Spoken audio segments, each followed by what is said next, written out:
I'm going to talk about the Teacher-Student Data Link, which is a Bill and Melinda Gates Foundation project, and it is a funded effort on their part. It involves 5 states investigating the best practices and tools and processes around connecting teachers and students. On the surface, that sounds like it's, to some people at least, it sounds like that's a pretty easy thing to do. And when we were asked to do this by the Gates Foundation, we knew it wasn't easy. But once we really got into it, we realized that it really is very, very nuanced and very, very complicated, as one of the speakers earlier this morning said. At that point, however, it's too late to go back and ask for more money. So that was an unfortunate turn of events. But at any rate, the context of the Teacher-Student Data Link project, what is it about? As you all know and have heard all day long, it is absolutely essential to be able to connect teachers and students. It's important at the classroom level, it's important at the school level, it's important at the district level, and more with the events that are occurring on the national scale, it's important at the state level. And it is disconcerting the degree to which that connection is not of a high quality. The goals of the Teacher-Student Data Link are to basically, our effort with the Gates Foundation is to come up with a best practice framework for teacher of record. What states and districts and schools consider to be the teacher of record, the person who contributed the most or contributed at all to a student's progression. The second goal of the TSDL project is to identify some standard processes, some tools, some best practices that are used not only at the state level but at the local level and at the school level to make sure that this data is connected in a high quality way. And the third goal is to pilot some practices and some tools which we're doing with the states that are part of this to make sure that we understand how it works. There are 5 states in this collaborative, Arkansas, Florida, Georgia, Louisiana, and Ohio. Matt Cohen is here from Ohio. I saw him earlier. Has been working with us. Also in Louisiana, you heard George Newell's name used. He's working with us as well. In each state, we have 3 school districts that participate. We have a small, medium, and large. And we also involve the ESAs. And I won't go through all the districts, but you can see them there. We have a small, medium, and large from each of the states that participate in the program. We visited with each of the districts and the states and and schools within each of the districts. The current state of the Teacher-Student Data Link at the SCA level and the LEA level, some general observations. Last year, 24 SCAs reported to the DQC that they can link teachers and students. And exactly what that means in some cases isn't altogether clear because it's self-reported. But 5 of the SCAs that we worked with could connect the teachers and students to varying degrees. Most states do not have an adopted teacher of record definition. And when we ask the question, what's the most common working definition that we found, it's the teacher who determines the grade. So it's not an incredibly well thought out teacher of record definition. Another observation is that the teacher of record data quality, particularly at the state level, tends to vary with the collections are infrequent. Most states, as you know, collect data 2 or 3 times a year. And the quality of the data at the SCA level is inversely proportional to the length of time since the last data collection. Because as you imagine, as student mobility begins to kick in, and those kinds of things, that connection begins to erode. But we also realize that at least one SCA and several of the LEAs are beginning to use a roster verification process to make sure that the data is absolutely accurate. And they engage the teachers and the principals in that process. Battelle's got a very good tool for that and a process that's tested and proven. And it does give them confidence in the data, which to them and that being the teacher. And we've realized that that's very important. The LEAs in schools absolutely need continuously accurate rosters. Nuance to address multiple teachers, to address multiple delivery methods and multiple instances of learning. It's not enough to know what teacher taught a child at any one point in time. So at the school level, it's very, very important to know who all taught the child. And as the data becomes more high stakes, the contribution of each individual teacher to a student's progress becomes much more important. And you would think that at the school level they would know who the teacher of record, whatever that is defined to be, that they would know that. And at any point in time they certainly do. But as the year progresses and students change, the systems aren't sophisticated enough to keep track of who all taught the child over the course of the year. So even at the school level, there's a bit of confusion about the linkage between teachers and students. The purposes for linking teachers are the critical issues that must be addressed by SEAs. I think that's important to talk about. To start off with, at the state level, at the district level, at the school level, when you connect teachers and students, before you come up with a teacher of record definition, understand the purpose for linking the teachers and students. What are you going to do with the data? Are you going to use it to assess instruction? Are you going to use to assess teacher performance? What are you going to do with it? The answer to that question really begins to inform the discussion around, well, what should the teacher of record definition be? The business rules for linking teacher performance, and especially bonuses or pay to student achievement, incredibly nuanced and require the participation and full support of the LEAs in the schools. The roles of the SEA LEA in schools in developing the business rules and collecting the data need to be very clearly defined in the process so that that works smoothly. The critical issues, other critical issues that must be addressed by the SEAs, there's a general lack of assessment for non-tested subjects. We all know that. The contributions of multiple teachers in a course and such practices as self-paced courses, team teaching, virtual classes, and labs are not accounted for in any of the teacher of record definitions that we ran across. Most of them are still just connecting a teacher to a student, usually doing that through the course catalog, course section number, and the scheduling process, and they're not keeping track of who all came and went during the course of the year and the contributions of those folks. The length of time that a teacher teaches a child is generally not tracked, and most states can't go back and recreate that. Most districts cannot go back and recreate that. So they don't know if the teacher taught a child for a month, 6 months, the entire year, and nor is it known how long a student is present in all cases. Some of the emerging best practices, the statewide course codes and catalog is one of the best practices that we observed, and that was the strongest in Florida. They have one statewide course catalog. Everyone adheres to it, every district, every school. They don't get paid for the course. Period-by-period attendance can be used as a daily verification of the roster, who's teaching what child. If it's done correctly, we saw that in a lot of schools. The scheduling of elementary schools, classes and courses, that becomes something that gets to be important as you want to draw these connections, knowing what teacher is responsible for what course within the elementary school. Some of the states that we visited were beginning to do that. The use of roster verification programs to validate the data prior to any high-stakes use is a best practice. It's really, really important to do that to get teacher comfort level high with the data. At the school level, where they're using the instructional, they have some kind of an instructional practice review that goes on that leverages that teacher-student data link, where they're actually making good use of the linked data. That makes the quality of it very important to the schools, and hence the quality improves. The state's getting better at issuing student IDs and making sure there's no duplication, and doing that in a timely manner is another best practice that we were seeing. And coming up with some standards for student information systems and learning management systems that require better teacher-student connections and the tracking of that over the course of the year. So those are some of the best practices that we've observed. All of these are going to be made available to states. This is being a Bill and Melinda Gates Foundation grant. All of that, the work that we do, will be available to all the states and districts, and we'll be posting these practices to a website that will be available. If you would like any additional information on this, well, you can certainly contact myself or Nancy Wilson or Barron, who's involved with us in the data quality campaign. So with that, I'm going to turn it over to Todd. Well, everyone's joked about a data session at 3:30 and being the last of the day. How'd you like to be the last person in the last panel of the day? And the jokes that I would have normally used have already been used. So without that, I'm just going to kind of jump right into this and make this brief. Ditto.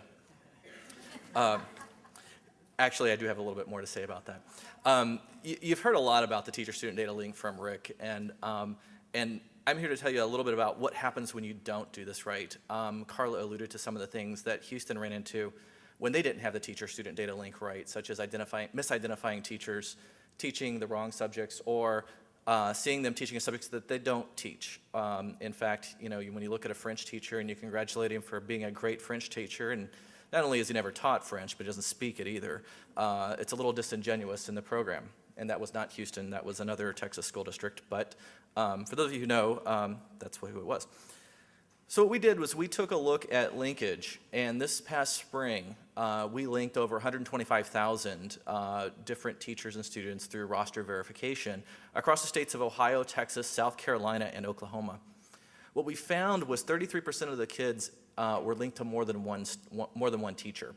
And that wasn't too surprising to us, but when we looked at the source data did not quite reflect that. We typically saw students linked to one teacher. And so that's one of the things that we see through this. 11% of the smaller schools were also linked to more than one teacher. So we thought that, could it be an urban artifact?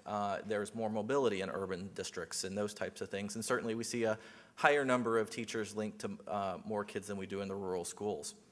But one of the things that we also saw was nearly 1 in 10 teachers were reported as teaching a subject they did not teach, or were reported not teaching a subject they did teach. And that was pretty alarming when we went through the process. So the question that I have now is can you imagine using this information in a paper performance program, making some retention decisions, or any of those types of things, doing it blindly, just based on the data that's coming out of your scheduling systems or such like that? So the importance in underscoring the linkage process is just really paramount to success in these types of programs. The next question I have is what questions can we ask now that we have some of this data? And certainly people today have alluded to many of those things. But researchers and educators, we now have some rich information about not just who taught which kid, but who, when, and you could take the when and match it up to the curriculum being taught. How many teachers? Was the shared instruction working, or was it struggling? We can now identify populations of students with intermittent memberships to classrooms so that they're moving around a lot. Is there something about those kids that's different that we don't know about currently, that's currently being masked in the way we subgroup kids? Okay?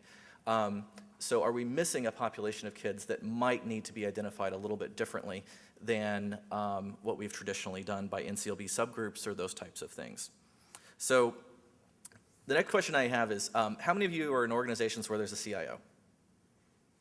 Okay, well, as a former CIO, and it took years of therapy for me to be able to admit that, I'm going to tell you, don't believe everything they say about the teacher-student data link process typically right now. And that is because when we look at the data structures and the data systems that are in place, almost every one of the schools we've worked with, and even the state data systems, have a data architecture that can capture the teacher-student data link.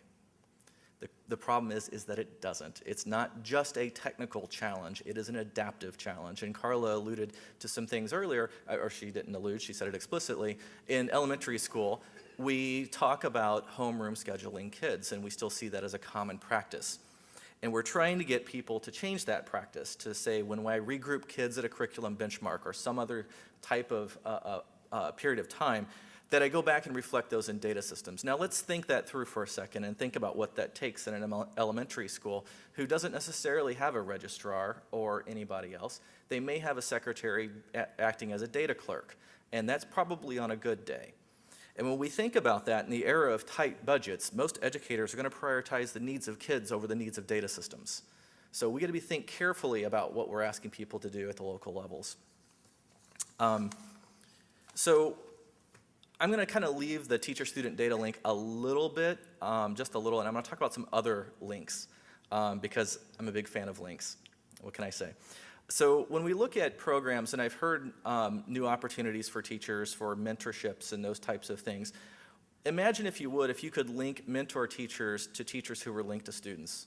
And you could use some evaluative measures to try to determine if that mentor teacher, who was likely identified as a highly effective teacher, was actually a highly effective mentor.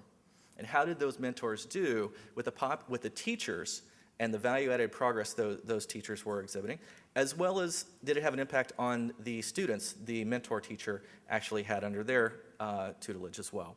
So when you think about linkage and these types of data, there's a lot of extended uses that can go just beyond the teacher effectiveness. You can look at it as mentor or program effectiveness as well. So Now what? Now that you have this, and one of the things that we talk about in data dilemmas and communications is talking about the now what. Jim mentioned in his lunch session, people are down on what they're not up on, and we can't underscore that enough. And it's not just enough to link data for analysis or effectiveness. You need those results. And then when you stop and think about those results, the results of the analysis, it kind of tells you what's happening but not why.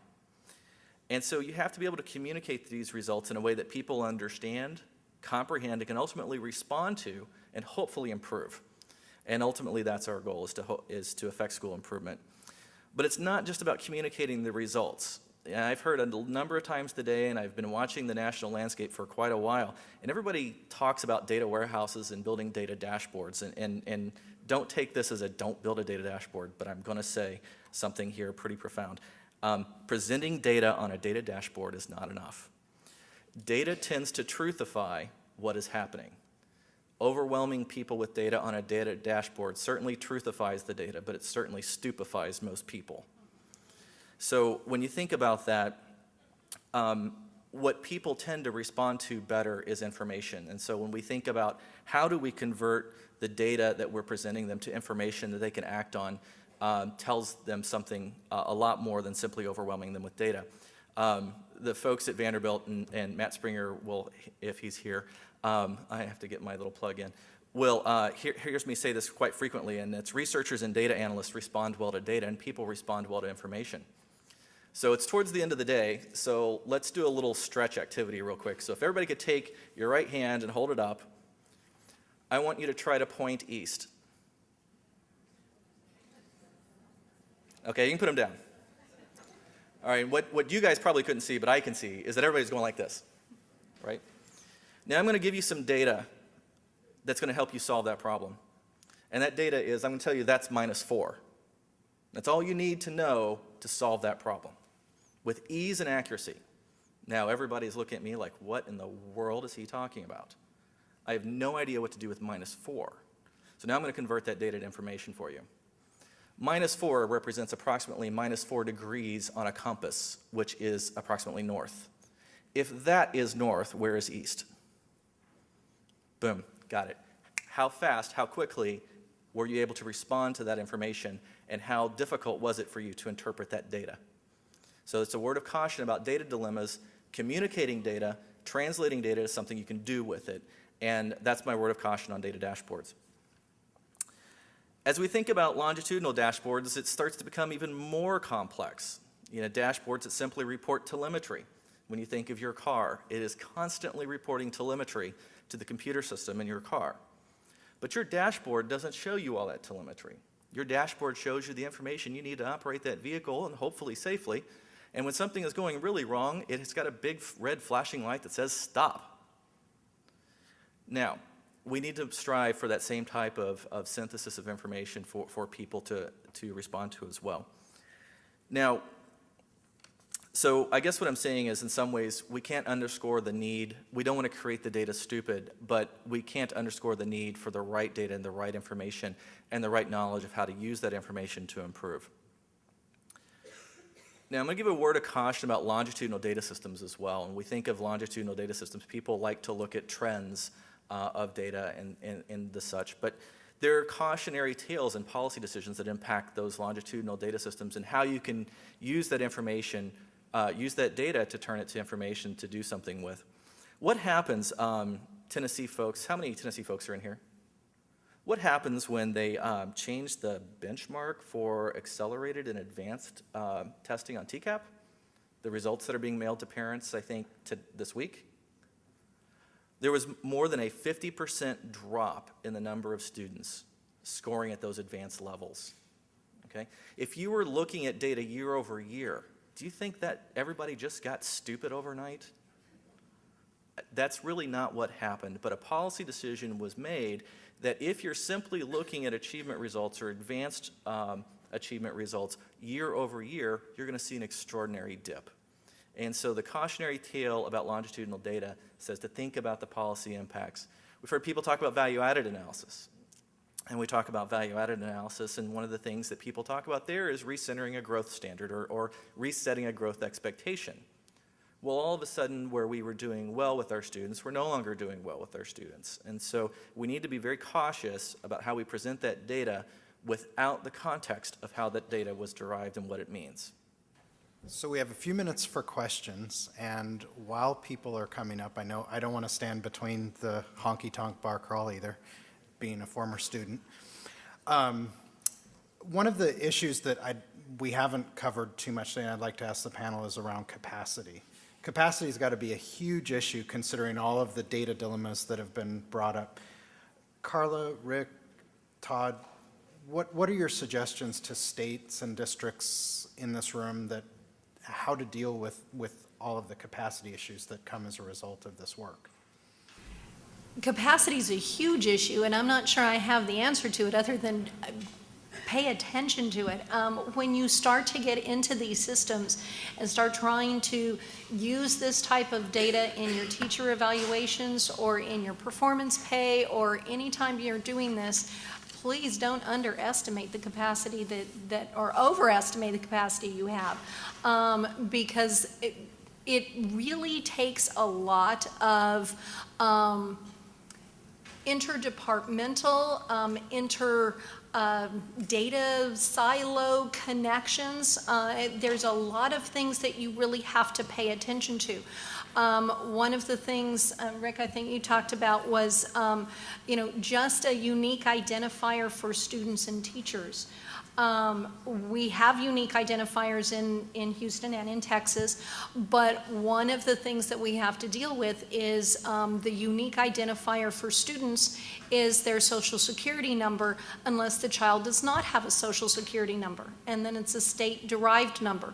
But then if the child comes back in the next year, then enrolls with their social security number, now you have the same kid with a state-derived and with a social security, both being unique, but now the child has two numbers. There's always going to be problems, and making sure that you've got the systems in place and the staff in place to be able to deal with the kind of data that you're going to need. Being able to link your employment data, your information about your teachers, who your teachers are, what campuses they're at, what their job codes are, what does that mean as to what their position is, and then being able to link them to the kids and having the systems in place within your district or within the state to do it. Part of the problems, it would be helpful from a capacity aspect, is to have the state, when the state mandates something, then the districts have to put things in place, but it also is very helpful if the state will fund those mandates as opposed to providing unfunded ones. But one of the things that we have found is that it's really hard to get districts and campuses to do things unless we do have a mandate to do it. But the support, both financially and system-wise from the state, is very helpful. Our state is now requiring student-teacher linkages. We've been doing it for the last 5 or 6 years. But now that the state is requiring it, we have more teeth that we can put into the policy at the district level to now require it.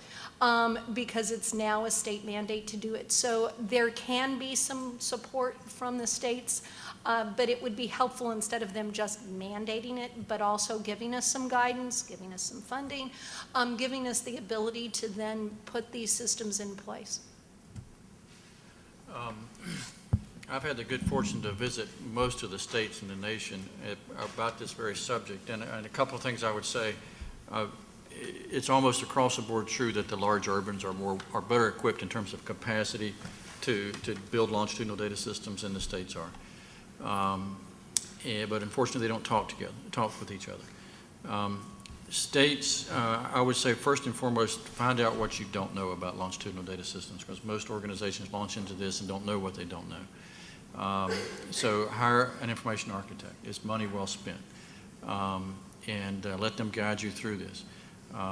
Secondly, get this responsibility for longitudinal data systems outside of the realm of the information technology shop. As a recovering CIO, also, I would say, yeah, I'm not sure I'm recovering. I may be backsliding, but I can say this: data is an asset of the organization, not of IT. information technology should own no information. Have a sponsor for this that is outside of the organization of information technology who fundamentally understands how the data will be used and guides the development of the system in those ways. And thirdly, you start this whole process with data governance. Most organizations do not even know what data governance means. Find out what it means and start there. Don't build a longitudinal data system until you understand and have begun that journey, because you will have, in the final analysis, a well-built, well-designed longitudinal data system built by the IT folks that sits on the shelves and gives you scorecards and dashboards that are full of wonderful information that nobody attends to. So. Well, I echo Rick's comments yet again.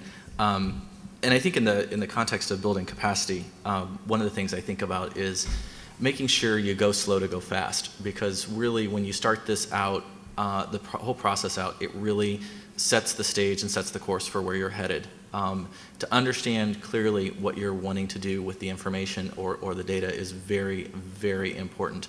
To take the time to not make assumptions. When you work with information architects and even data folks and the IT folks and even the business folks trying to think of what they're trying to do with this, oftentimes it's easy to look at those data structures and say, we have this data here. But until you get down to that local level, sometimes you don't know how people are actually responding to that data and what they're really using it for. And I'll give you an example. We started doing some research on years of teaching experience and value added. And when we pulled that data, what we saw year over year was the years of teaching experience oftentimes was not incrementing and sometimes was reverting. And that made no sense. And what we found was people were reporting years of teaching experience as recognized on the salary schedule, not how long the teachers were really being in the classroom or teaching. Well, can you imagine what that would have done to our research results? So making sure that you verify locally how that data is really being used before you make some assumptions on that data is probably one of my most important messages to leave you with. Okay, seeing no one clamoring up to the microphones, we're going to conclude the session. Thank you, everybody. Thank you, panelists, and we appreciate it. Have a good night.